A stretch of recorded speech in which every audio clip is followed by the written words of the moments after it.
सनातन धर्म ग्रंथों में बताया गया है कि बुरे कर्मों का फल हमेशा बुरा ही होता है, फिर चाहे वो इंसान हो या भगवान।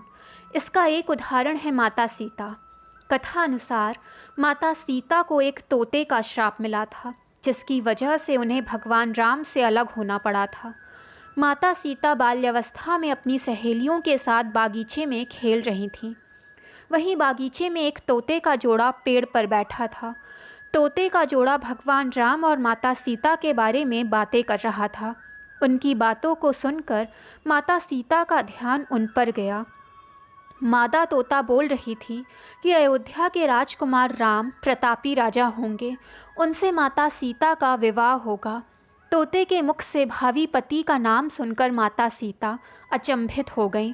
उन्हें अपने बारे में और जानने की इच्छा जागृत हुई। इसीलिए उन्होंने अपनी सखियों से कहकर दोनों पक्षियों को पकड़ लिया और उन दोनों से पूछा कि उन्हें भविष्य के बारे में इतना ज्ञान कहाँ से प्राप्त हुआ। तब पक्षियों ने बताया कि इससे पहले हम महर्षि वाल्मीकि के आश्रम में रहते थे, जहाँ पर हर रोज़ राम और सीता के जीवन के बारे में बताया जाता है। इसीलिए उन्हें दोनों के बारे में हर चीज़ कंठस्थ याद हो गई। सीता जी ने पक्षियों से कहा कि जिस जनक पुत्री सीता की तुम बात कर रहे हो वो मैं ही हूँ।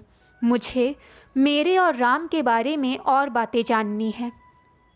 तब नर तोते ने कहा कि हे देवी सीता, आपका विवाह अयोध्या के राजा दशरथ के ज्येष्ठ पुत्र श्री राम के साथ होगा और आपकी जोड़ी तीनों लोकों में सबसे अद्भुत होगी। माता सीता प्रश्न करती रहीं और तोता जवाब देता रहा।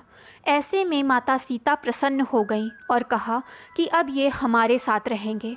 ये सुनकर तोता हैरान हो गया और देवी सीता से कहा कि हम खुले आसमान में विचरण करने वाले स्वतंत्र पक्षी हैं, हमें पिंजरे में कैद ना करें। तोता ने बहुत याचना की।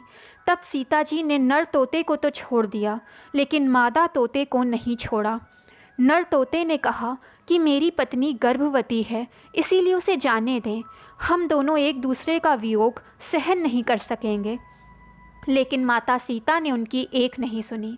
इस पर मादा तोता ने क्रोधित होकर श्राप दिया कि जिस तरह तुमने गर्भावस्था में मुझे मेरे पति से अलग कर दिया है, उसी तरह गर्भावस्था के दौरान तुम्हें भी तुम्हारे पति से वियोग सहना पड़ेगा। ये कहकर मादा तोते ने प्राण त्याग दिए।